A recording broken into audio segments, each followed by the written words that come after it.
¿Cómo se mide el peso de una culpa cuando el mundo entero te exige que la lleves a solas? Antonio lo supo una mañana de niebla cuando escuchó un paso que no pertenecía a la granja ni a ningún animal que hubiera conocido en un golpe profundo, como un tambor antiguo que hacía temblar la tierra bajo las botas. El olor era a óxido, a heno húmedo y algo más viejo, una memoria quemada. Nadie en el pueblo hablaba de ese caballo. Todos lo evitaban como se evita nombrar una deuda. Decían que era demasiado grande, que su sombra hacía pequeñas a las otras bestias, que tenía los ojos vacíos como habitaciones cerradas. Antonio sintió, en el borde de la nada que le quedaba, la misma mezcla de miedo y extraña ternura que sintió la primera vez que su hijo se cayó y le ofreció la mano. Caminó hacia el vaho, notando cómo el viento le traía un sonido cabo, algo encadenado. Quizá, y, en el silencio posterior, un gesto que no esperaba, en un oído que giró, lento y perfectamente humano, y el leve aliento caliente contra una cadena. La criatura era enorme. Sus costillas, vistas desde cierta luz, contaban historias de hambre y pelea. Su cuello, una columna de músculo y cicatrices.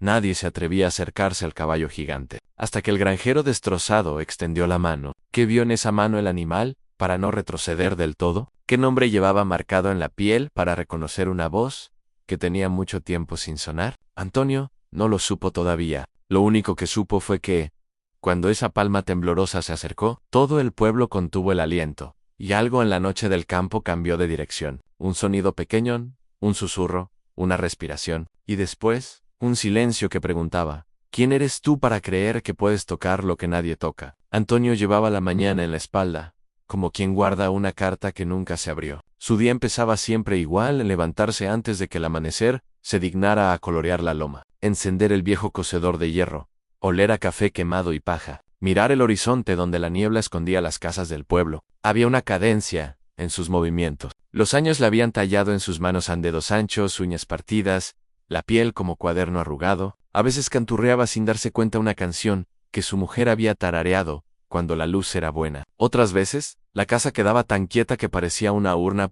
La granja era el tipo de lugar que no olvida días. Solo los amontona. Había una cerca que nunca consiguió enderezar del todo, un cobertizo con una puerta que crujía cuando soplaba el viento, y, sobre un clavo, un viejo cabezal de cuero con una inicial grabada, en una M con la punta gastada. Antonio lo miraba a veces con la misma mezcla de orgullo y pena con la que uno mira una cicatriz en recuerdo de algo que fue y ausencia que no se reemplaza. Mateo, su hijo, había tenido esa M en los bolsillos como si fuera una moneda amuleto. Mateo ya no estaba. Había salido a trabajar una tarde de vendimia, y la vida decidió no devolverlo. Desde entonces, Antonio hablaba con las sombras, buscando respuestas en el temblor de la taza de café.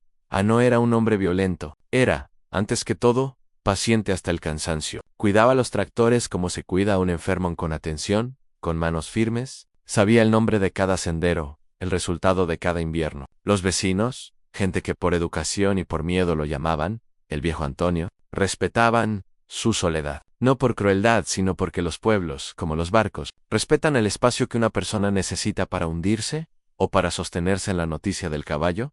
Llegó, como una sombra que pasa junto al tejado. Al principio rumores. Luego, una madrugada de luna corta, un correo de voz de la hija del molinero Nay, uno en el barranco. Otros agregaron: no se acerca a nadie, gruñe como si tuviera dentro algo que pesa más que su cuerpo. Los que pasaban por la carretera lo veían desde lejos, y hacían un gesto de rechazo, el mismo que Antonio había visto tantas veces en los ojos de los que habían perdido a alguien. No se acercaban. Y el pueblo, que siempre necesita mitos, terminó por llamarlo el caballo gigante. Y Antonio no necesitó que le contaran todo para saber qué haría. La M aterrizó en su pensamiento como una brújula. Quizá no era lógico, había más razones para mantenerse al margen, para dejar que la ley o alguien con menos cicatrices que él resolviera el misterio. Pero la culpa, esa pieza que no se puede ocultar con abrigo, lo empujaba a caminar hacia el borde del barranco antes de que terminara la semana. Fue una decisión sin aplausos, tomada delante del cabezal, con la M, rozándolo con la uña, recordando la última vez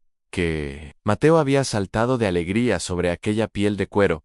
Caminó con pasos que evitaban las historias del pueblo. Cada zanja le recordaba una conversación no dicha, cada valla, una promesa rota. Su diálogo interior ya no era discurso, sino una especie de economía, de pequeñas excusas.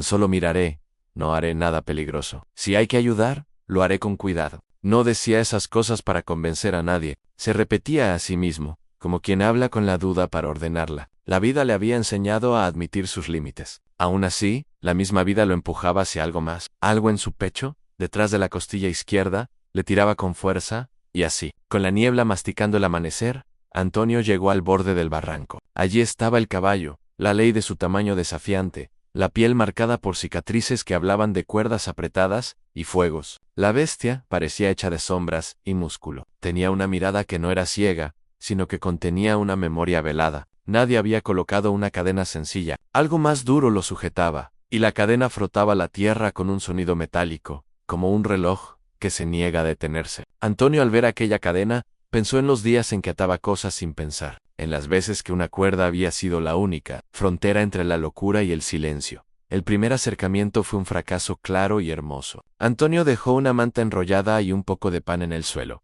como se deja un puente en la corriente algo para pecer. El caballo se apartó, enseñando las encías, golpeó el aire con la cabeza y dio un paso que hizo crujir la cadena. Antonio escuchó el crujido como quien escucha un hueso en manos equivocadas. No había furia en la bestia, había alturas de miedo. Se acercó un palmo. El animal retrocedió. El aliento se volvió espuma en la boca. Antonio sintió un rechazo que era espejo del pueblo entero, un rechazo que resonaba con la forma en que su propio hijo le había negado un perdón, que él no supo pedir. No, fue solo la hostilidad lo que lo detuvo. Fue la precisión de las heridas en endijas curadas, pelos arrancados en remolinos, una herida vieja en el costado que parecía haber sido quemada. La cicatriz tenía un contorno raro, como si alguien hubiese querido dejar un sello. Antonio se quedó mirándola, y por un instante pensó que la vida, esa herrera intransigente, se deleitaba en formas. La naturaleza de la marca no respondía a su experiencia. Había en ella una intención,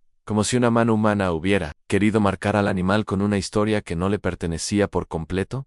Volvió a la casa y cogió la vieja M del cabezal. La punta de la letra estaba gastada por el roce de los años. Antonio la sostuvo y la olió, a cuero, a humo viejo, y por un momento el mundo entero se contuvo. Su corazón hizo un gesto torpe, recordó una tarde con Mateo, la risa de su hijo, la forma en que siempre apretaba la cuerda con el mismo nudo, el nudo que su hijo anudaba a la cabecera del heno, cuando pretendía hacer una tienda de calor en los inviernos largos. Era una costumbre pequeña, absurda, que se había quedado impregnada en los dedos que ahora sostenían la ema. Llevó el cabezal consigo, como quien toma un talismán antes de entrar a una cueva. La segunda vez que se acercó al caballo, lo hizo diferente en compasos medios, con la canción de su mujer en la memoria, esa melodía que decía vuelve sin palabras. Habló con la voz que ya sabía que no arreglaba nada, esa voz baja que ubica palabras antiguas para que no extrañen tanto. El animal giró la cabeza. No fue un retroceso, sino una pausa. Los ojos, al mirarlo, no se vieron vacíos. Hubo apenas una llamada de reconocimiento, como cuando se escucha de lejos la voz de alguien que no se ha muerto por completo. Antonio dejó la mano en la madera de la cerca y respiró. Tenía las uñas llenas de tierra, las venas como cuerdas usadas. La idea de que tocar esa piel podía curar o abrir otra herida, pero cada pequeño avance encontraba una respuesta del pueblo. Don Marcos, el dueño del molino, apareció una tarde con pasos duros y leyes en la boca. Ese animal es peligroso, dijo, con la voz de quien ve la ganancia donde otros ven riesgo. Si no lo apartas, llamo al inspector. La palabra inspector en el campo suena como un cuchillo en señales, papeles, medidas. Era un riesgo nuevo. A la vez, quedaba la sospecha de que don Marcos veía en la criatura un recurso por explotar. Un caballo gigante que, vendido a un comprador lejano, le daría el dinero para agrandar su molino. La voluntad de la ley, o de los negocios, no suele coincidir con la ternura. La situación escaló cuando la municipalidad envió a 2 hombres, con chalecos, reflectantes. No traían amenazas directas, sino preguntas. ¿Tenían permiso para tener animales? ¿Había reporte de abandono? Antonio habló por el caballo sin quererlo, explicó que lo había visto, que nadie se acercaba, que él solo quería saber si el animal sufría. Las preguntas volvieron como un eco. ¿Y por qué usted? Antonio no supo dar una razón administrativa, solo dio la que llevaba en el pecho. Porque no puedo mirar a otra cosa sin intentar algo. Los hombres anotaron en sus libretas como si anotaran una sentencia. El tiempo se volvió una suerte de obstáculo más. Llegó una tormenta, con truenos que parecían pozos que se cerraban, y la cadena del caballo comenzó a chocar con la tierra con un ritmo que hacía pensar en relojes rotos. La lluvia dobló su paso, y la bestia, inquieta, embistió la tierra. Una noche, el viento arrancó la lona del corral, y don Marcos aprovechó la confusión para exigir su derecho. Hubo promesas de que si no lo podemos domar, habrá que sacrificarlo. La palabra sacrificar se propaga por un pueblo como un colmillo. Seca las gargantas, Antonio sentía que cada paso hacia la bestia le arrancaba algo a su pasado. Cada gesto suyo era un examen, y si lo que intentaba no era rescatar al caballo, sino redimirse a sí mismo de una culpa que no tiene nombre, ¿qué valía? Había noches en las que despertaba con las manos frías, pensando en la forma en que la cuerda se desliza y corta. ¿Era su arrojo un acto de valentía o una forma de expiación? Su mujer le había dicho antes du Herz que no debía cargar con todo el dolor del mundo, que la vida es también dejar ir. Pero él no sabía dejar ir lo que veía como vivo y herido. A la tercera aproximación fue la que comenzó a romper las cadenas del destino. Antonio fue con el cabezal M a la mano y una voz gastada por el frío. Caminó hasta donde el caballo se recogía del viento, lo llamó con una palabra que no había usado en años, el apodo que Mateo le ponía a los animales, cuando quería que no tuvieran miedo. El caballo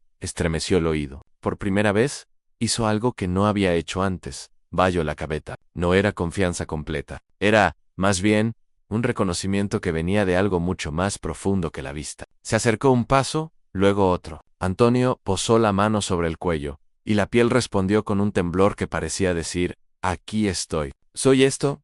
Fue entonces cuando notó algo que le dejó el cuerpo frío en la base del cuello. Casi oculto por el pelo quemado y las costras, había un sello. No un simple linaje de marca, sino una cicatriz, en forma de herradura, con una letra dentro. La M clara, como un espejo del cabezal que él sostenía en el aire, pareció detenerse. Antonio dejó que la mano se quedara allí, sin apretar. Sus dedos, que había usado para labrar y rezar, ahora temblaban por otra razón. Un nombre, un símbolo, retornaba. ¿Cómo podía ser? La marca era vieja, pero reconocible. La M estuvo en su cabeza como una campana que suena después de mucho silencio. No había palabras inmediatas, solo una comprensión helada en alguien. Había querido unir a ese animal con un nombre que pertenecía a su casa detrás de él. En la loma, alguien gritó con voz rota, «¡Antonio!». La llamada cortó el momento, lo arrancó de la piel del caballo. Don Marcos apareció en la línea del camino, con nombres y papeles, y algo en sus ojos tenía la precisión de quien ya huele la oportunidad. Ese animal nos pertenece por ley, dijo, pero su voz no llegó tan lejos como la marca en el cuello. Antonio tuvo que decidir en un segundo, con la M en el bolsillo y la mano en la piel del animal, si dar un paso atrás y dejar que la ley hiciera su trabajo, o si, por primera vez en años, se arrojaría a la cuerda que lo ataba al pasado y tiraría de ella hasta descubrir la verdad. A la tarde recogió su luz, y dejó la escena con una pregunta enorme.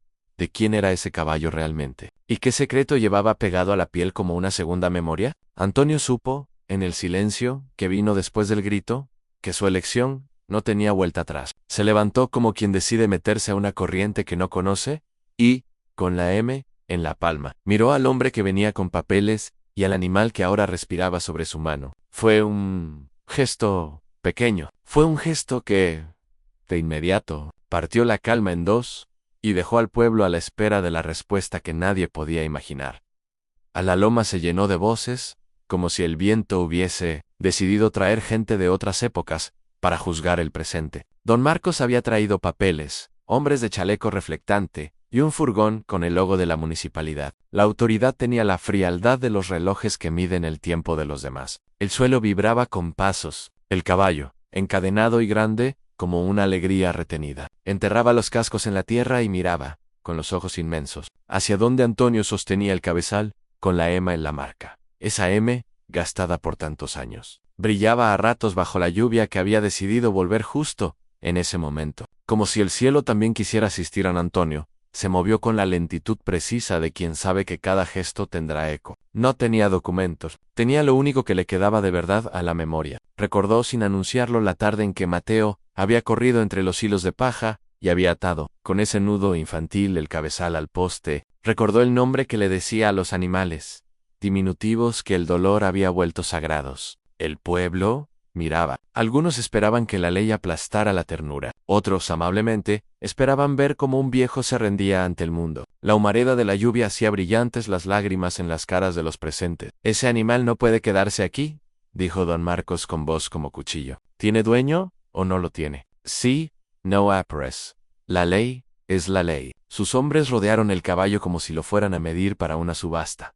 Antonio apretó la M contra el pecho. No buscó la confrontación verbal. Buscó otra cosa en la sinceridad que ya no le servía para negociar con la vida, pero le servía para hablar con lo imposible. Avanzó, y sin pedir permiso, dejó que la cabecera rozara la frente del caballo. Los ojos del animal se arrugaron, unas comisuras mínimas, que parecían mapas. El olor que subió entonces fue a cuero envejecido, a humo de chimenea y a noches de infancia. El caballo no retrocedió, no porque la cadena lo atara, sino porque algo en la mano que traía la M le decía que aquello era conocido. A los hombres de don Marcos tosieron, incómodos. Uno preguntó por papeles. Antonio, con la voz que había usado para llamar a Mateo cuando niño, susurró el nombre por primera vez en años. No fue una acusación, fue un ofrecimiento. Mateo, dijo, y la palabra cayó en la lluvia como una piedra en el agua. El caballo no agitó la cabeza como un animal que reconoce un mandato. Ladeó las orejas. Esa pequeña tensión, esa inclinación mínima, fue un látigo de esperanza en el corazón del granjero. ¿Qué hace?, preguntó un hombre del pueblo. La voz huesuda a Antonio dejó que las estaciones pasaran en su cara. Habló, no a la ley, sino a lo que aún hoy podía escuchar en el rastro de su hijo, en una forma que no era carne. Contó una historia breve, casi una confesión, en que Mateo había trabajado con las bestias, que un día había traído a casa un potro que nadie reclamó. Dijo los juegos que inventaba, como el muchacho cosía una M con hilo en todo lo que era suyo. No era una prueba documental, era memoria en estado puro, y la memoria pesa cuando la sostienen las manos correctas. Don Marcos sonrió con violencia. Historias, dijo, cualquiera puede contar historias para cubrir la verdad. Su sonrisa era el tipo de objeto que busca devorar. Los papeles seguían donde estaban. La municipalidad exigía pruebas. Un inspector levantó la mano con la rigidez de quien sostiene la balanza, sin sentirla. Entonces, sin aviso, el caballo se sacudió la lluvia, plantó las patas delanteras y resopló con una violencia que hizo retroceder a la gente. La cadena crujió como una rama quebrada. En ese movimiento, cuando el animal alzó la cabeza con el cuello tenso y los carrillos inflados, Antonio hizo algo que no había meditado. Sacó el cabezal y, con manos que temblaban por otras razones, se lo acercó al hocico. El caballo olfateó la M con la concentración de quien huele una casa entera en un objeto pequeño. Sus fosas nasales se dilataron. El aliento le rozó la palma. No fue un gesto mágico. Fue, en realidad, una ecuación de memoria en cuero viejo. Olía a la misma piel que había acariciado cuando Mateo era niño. El caballo dejó caer la cabeza, como si algo en la M le removiera la certeza de la soledad. Y entonces, ocurrió lo que nadie esperaba con la lentitud de los animales que guardan el mundo dentro de su cuerpo. El caballo inclinó la testuz sobre la mano de Antonio y apoyó su peso. No era un tumbo, era una entrega de enorme dimensión. Su peso contra la mano de Antonio fue la confirmación de que allí había un puente. La multitud se quedó muda. Las botas de los hombres hundieron la tierra, buscando un punto que lo sostuviera tras la sacudida. Don Marcos se lanzó, rabioso, a separar al hombre de la bestia. «Eso es manipulación», gritó. Con la voz rota, «usted no puede tomar el animal así». Dio un paso, la bota le resbaló en el barro, y en el forcejeo uno de sus hombres tropezó con la cadena. No hubo intención de daño, hubo un desorden, la cadena se aflojó. Fue un detalle pequeño. Fue, también, la frontera entre lo que iba a seguir y lo que terminaría por ocurrir. Antonio sintió la cadena en sus dedos. Sentirla fue como tocar un juramento viejo. No pensó en multas ni en leyes, pensó en la noche en que no había dicho lo que debía a su hijo, en las palabras que se guardan para siempre y se vuelven piedras. Y entonces hizo lo que no había imaginado. Tomó la cadena y, sin prisa, comenzó a soltarla. No rompió nada por violencia. Dejó que el cierre se deshiciera lentamente, como quien suelta un nudo para que algo respire. La multitud contuvo el aliento. Algunos comenzaron a llorar. No por lo legal, por la belleza simple de un hombre que decide asumir lo que teme. Don Marcos trató de impedirlo, pero su cuerpo, acostumbrado a mandar, no resistió el peso de un animal que apoyaba su confianza en una mano marcada por años. El caballo, liberado de la tensión de la cadena, hizo un movimiento que no fue caballeresco, ni teatral.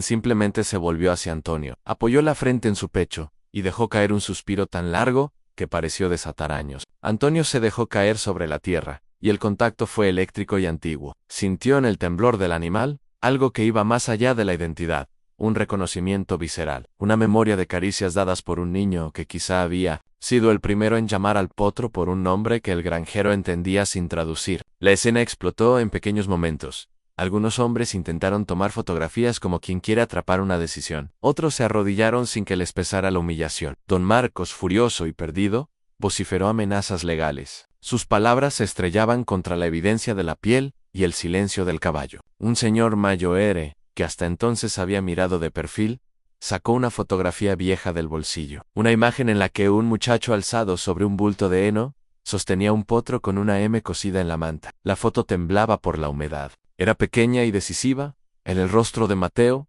sonreía en ella la ciudad entera, pareció aspirar. No era la ley la que iba a dictar la justicia esa tarde. Era la acumulación de memorias que, juntas, pesaban más que cualquier papel. Cuando el inspector, con su libreta, miró la fotografía, su rostro se tornó hacia Antonio. Su libreta no iba a tener que sentenciar de inmediato. La escena exigía otra clase de legitimidad, en la que concede el tiempo y las pruebas simples. Don Marcos retrocedió, con la mirada de quien ha perdido más que una discusión. El caballo resopló nuevamente, como desperezándose de un sueño acumulado, y en ese respiro, Antonio escuchó otro ruido dentro de su propio pecho. Un hueco que se había llamado culpa empezó a cambiar de forma la calma, que vino después, no tuvo la solemnidad de la victoria, ni la aspereza de la derrota. Fiuema, bien, una tregua hecha de manos que se estrechan y silencios que se llenan de promesa. Un grupo de vecinos se organizó para llevar al caballo al abrigo de la vieja cuadra, la que Antonio había mantenido arreglada desde que su mujer todavía tarareaba. La municipalidad, a pesar de las amenazas, optó por un mediador veterinario, que acreditó el abandono y el maltrato y recomendó cuidados. No hubo arrestos. Hubo en cambio una advertencia. La ley exigiría alegatos y pruebas. Pero el pueblo había hablado con fotos, con memoria olfativa y con el espectáculo de un animal que parecía elegir quedarse en los días siguientes. El cobertizo se llenó de manos que no supieron callarse. Llegaron desde el pueblo a una señora con harina para preparar pan que hizo galletas para las noches largas. Un joven, sobrino de un herrero, que revisó las cerraduras. La vida empezó a hacer una serie de pequeños servicios. El caballo comió. Su respiración se volvió más profunda. Sus costillas, aunque aún visibles, dejaron de marcar distancia. Antonio ocupó su tiempo con curas leves al limpiar heridas, pasar pomadas, recortar cascos. En sus manos se notaba otra cosa, algo que no era fuerza ni destreza, sino la costumbre retomada de tocar sin esperar nada a cambio. Los niños del pueblo, que antes lo miraban con recelo, se acercaban para ver cómo el animal bajaba la cabeza si alguien lo llamaba con una palabra que Mateo usaba. El veterinario dijo que el animal respondería a la rutina y al cariño, que los traumas se curan con paciencia, no con prisa. Antonio escuchó eso como un conjuro. Empezó a contar historias a la criatura en voz baja, relatos donde Mateo reaparecía en anécdotas que le salían sin querer. Contaba cómo el muchacho le había enseñado a atar hilos decorativos en las riendas, cómo, en un verano, había hecho una bandera con la inicial M para una fiesta que nadie recuerda. Cada historia era una puntada que cosía otra vez.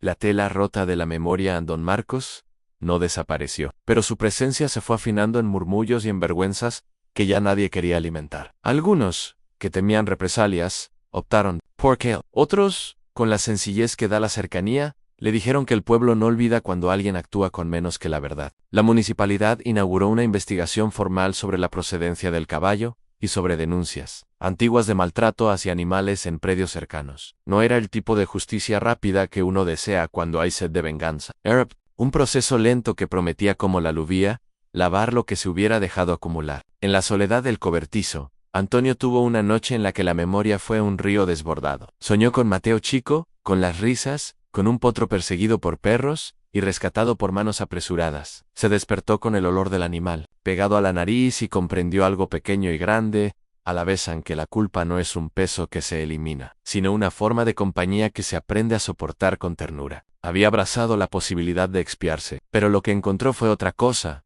la posibilidad de reconstruirse en el caballo. Por su parte, empezó a mostrar señales de tranquilidad que no se compran ni se imponen. Payaba la cabeza. Para que lo curasen, se dejaba peinar, y en las mañanas se echaba a la sombra de la misma granja donde había resonado la M tantas veces. Tenía gestos animales, giraba las orejas, levantaba un músculo en el labio cuando olía manzanas, tensaba las patas cuando algo lo asustaba, que recordaban a un ser vivo y no a un símbolo. Antonio se sorprendía a veces, con la manera en que el animal seguía el sonido de su paso. Era como si alguna parte del cuerpo besara la memoria y dijese, aquí estás.